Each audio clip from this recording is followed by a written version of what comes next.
여러분, 윤석열 대통령이 경제 위기에 대한 경고까지 하고 나섰습니다. 그만큼 우리 경제는요, 굉장히 위기선상에 있다는 이야기예요. 구체적으로 말입니다.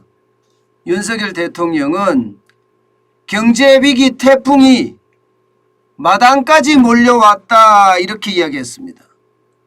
아침 출근 때마다 기자들이 질문을 할 수 있게끔 뭔가 소통을 굉장히 강조하고 있잖아요.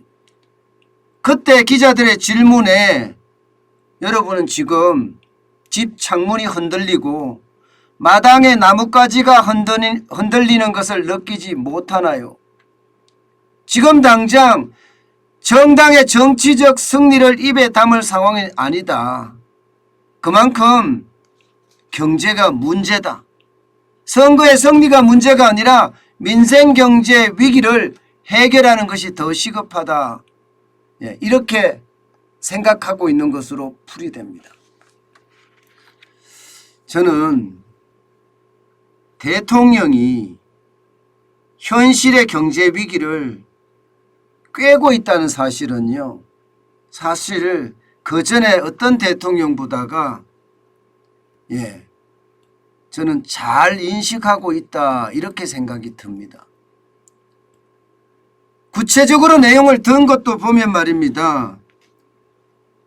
그만큼 현실 경제를 관심을 갖고 들여다본다는 거예요. 위기라는 것은 진짜 넘어서기가 굉장히 힘들거든요. 그런데 관심을 가지고 계속 들여다본다면 위기는요, 의외로 빨리 극복할 수도 있습니다. 저는 대한민국 지도자 중에 한 사람인 대통령이 경제에 대해서 관심을 가지고 뚫어지게 바라보고 있다는 그 자체가 경제 위기가 심화는 되겠지만 극복할 수도 있다는 그런 희망도 가져봅니다. 사실 윤석열 대통령이 이야기했던 것처럼 지금 말입니다. 우리 경제는 백척간두에 서 있습니다. 당장 물가만 하더라도요, 2008년 8월 이후로 최고치입니다. 14년 만에 물가가 최고로 올라가고 있어요. 2008년이면 금융위기 때인데 그때 5.6%를 기록했던 것이 2022년 현재입니다. 현재 5월 현재입니다. 5.4%까지 올랐거든요. 진짜 물가가 이게 폭등이 아니라 폭등이라고 이야기할 만큼 고공행진을 이어가고 있습니다. 주요 품목들로도 보면 여러분 진짜 놀랄 노짜입니다. 얼마나냐? 다 올라요. 안 오르는 게 없습니다. 안 오르는 게. 특히 석유류가 34.8%로 거의 베네수엘라급으로 오르고 있죠. 그 외에도 지금 농축산물, 농축수산물도 많이 오르죠. 4.2%. 축산물도 당연하지요. 12.1%. 공업제품, 가공식품, 전기, 가스, 수도, 개인 서비스까지 오르고 있고요. 외식은 진짜 이런 얘기 제가 잘 안 쓰는데 쓸게요. 그냥 눈 튀어나올 정도로 많이 올라갑니다. 7.4%면 여러분 이것은요 이제 외식 못한다는 이야기가 나오는 거예요. 1년 만에 7.4%가 올라간다고 생각을 해보세요. 시장의 위기는 엄청나게 크다는 거 아니겠습니까? 여러분도 알다시피 물가가 올라가는 것은요, 경제에 굉장히 악영향을 줍니다. 생산이나 물류비용 상승으로 당연히 이어지는 거고요. 이렇게 되면 결국 한국 경제 전반에 위축을 가져올 수 있는 가능성 굉장히 높아졌다는 거예요. 윤석열 대통령이 이야기했던 것처럼 물가가 가장 심각한 문제입니다. 제가 물가에 대한 이야기는 여러 번 이야기합니다. 물가를 못 잡으면 권력도 바뀝니다. 물가를 못 잡으면요, 권력이 바뀌기 전에 사회적 혼란은 어마어마할 거예요. 예.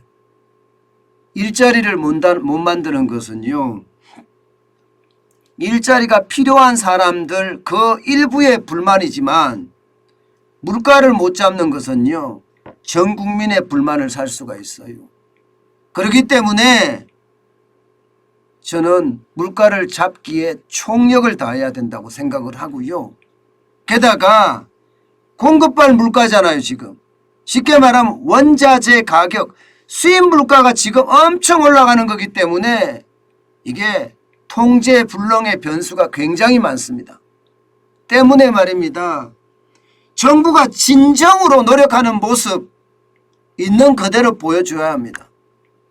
대통령도 국무총리도 경제부총리도 이게 노력하지 않는 모습 보이면요, 또 감추는 모습, 좋은 지표만 끄집어내는 모습, 이런 모습이 보이면 국민들은 즉각적으로 등을 돌릴 겁니다.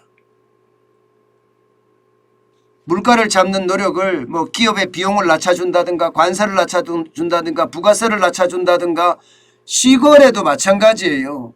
예. 인건비를 지원해 준다든가 등등등등을 통해서 물가를 낮추는 노력도 굉장히 기울여야 되고요.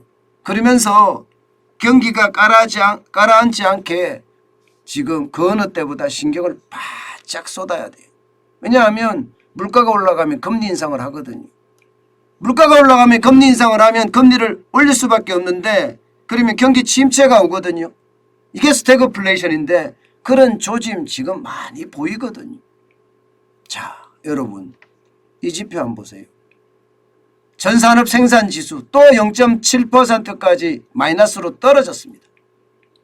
마이너스 0.7%예요. 전산업 생산지수가 떨어진다는 건 여러분 공장이 그만큼 안 들어간다는 이야기예요.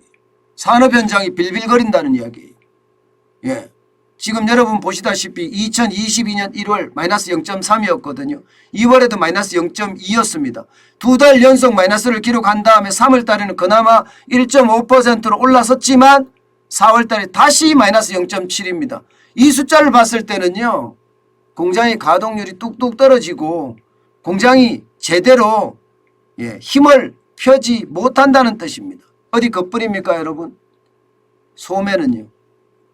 이게 돈이 없어서 소비를 못해요. 국민들이. 1월, 2월, 3월, 4월을 보면 여러분 소매 판매 지수가 최악이에요.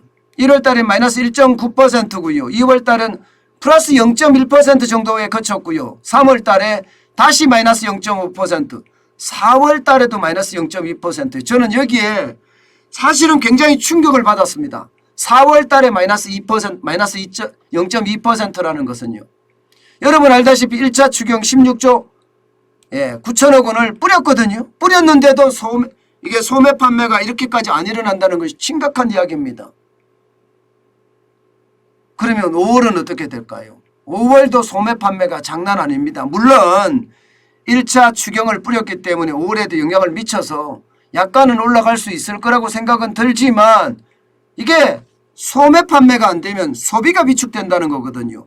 소비가 위축된다는 것은 경제 전반에 굉장히 심각한 영향을 미친다는 뜻이에요. 여기에다가 기업의 설비 투자도 최악이에요. 소매 판매가 떨어지니까 설비 투자는 최악이 될 수밖에 없겠죠. 1월 달에 2.5% 늘어나더니요. 2월 달에 마이너스 5.7%, 3월 달에 마이너스 2.9%, 4월 달에는 마이너스 7.5%예요. 기업이 투자를 아예 안 합니다. 투자할 수가 없죠. 소매 판매가 뚝뚝 떨어지는데 투자할 수 있겠습니까? 그러니까 위기 징후가 지금 엄청나게 몰려오는 겁니다. 윤석열 대통령이 이야기했던 것처럼 경제 위기 태풍이 마당에 와 있다. 마당에 와 있는 거 지금 현실이라는 거예요. 여러분 태풍이 마당에 와 있다고 생각을 해보세요. 이게 강도가 어떠냐에 따라서 방향이 어떠냐에 따라서 집 지붕은 날아가는 건 시간 문제예요. 집 지붕이 날아가면 목숨을 부지할 수 있을까요? 저는 지금 우리 경제가 윤석열 대통령이 이야기했던 것처럼 그 정도로 심각하다고 보는 겁니다. 여러분 특히 말입니다. 특히 지금 지붕이 날아갈 위기에 처해 있는 게 바로 무역입니다. 수출입니다. 대한민국은 수출 강국이에요. 대한민국은 제조를 해서 전 세계에다 수출하는 나라입니다. 그런데 이 수출이 지금 심상치 않아요.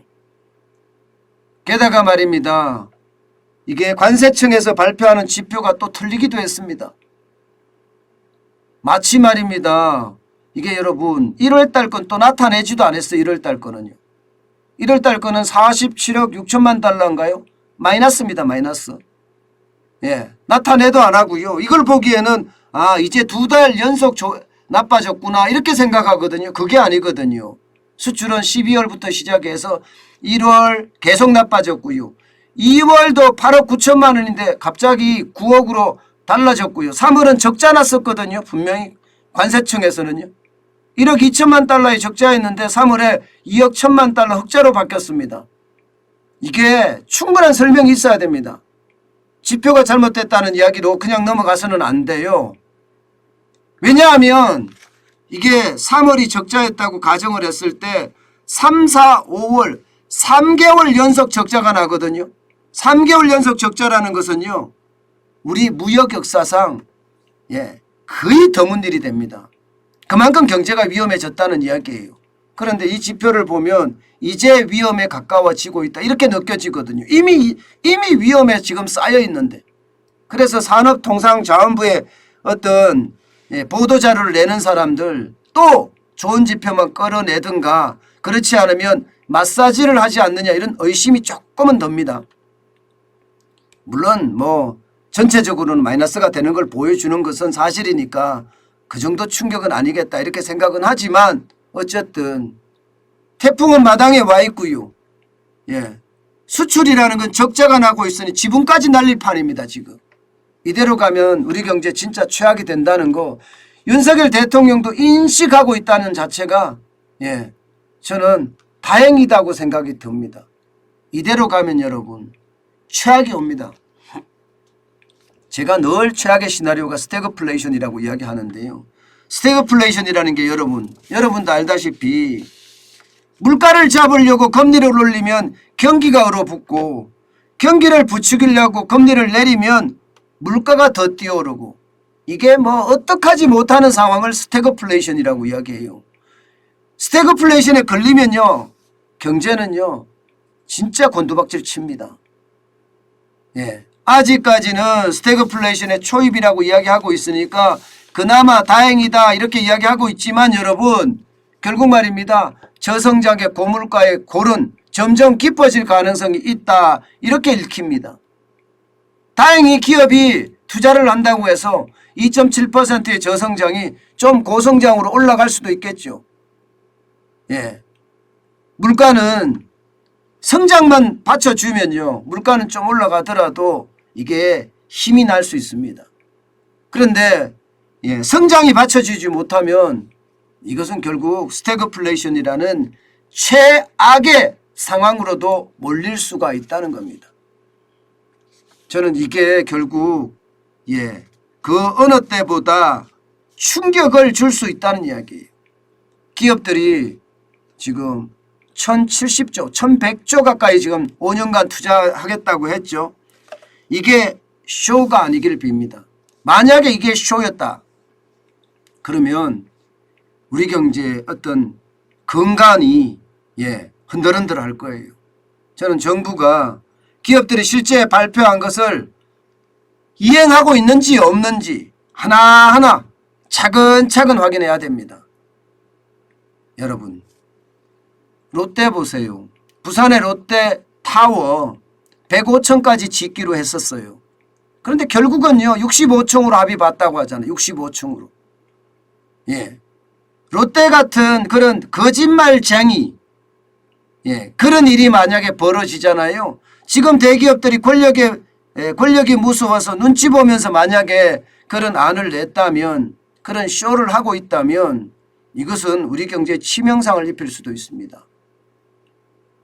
지금 대기업들이 투자하겠다고 한 1100조는요. 여러분 일자리를 굉장히 많이 만들 거예요. 그러면 문재인 정부 때처럼 억지 일자리, 세금 일자리 만들 필요 없거든요. 저는 기업들의 어떤 진정성이 분명히 있어야 된다고 생각을 하고요.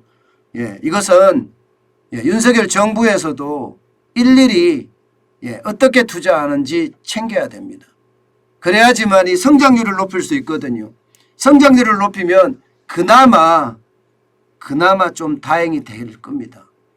고성장의 고물가면 그나마 낫습니다. 저성장의 고물가는 최악의 시나리오가 되는 거고요. 어쨌든 윤석열 대통령이 경제 현실에 대한 어떤 인식을 갖고 있는 것처럼 보여서 진짜 다행이라는 생각이 듭니다.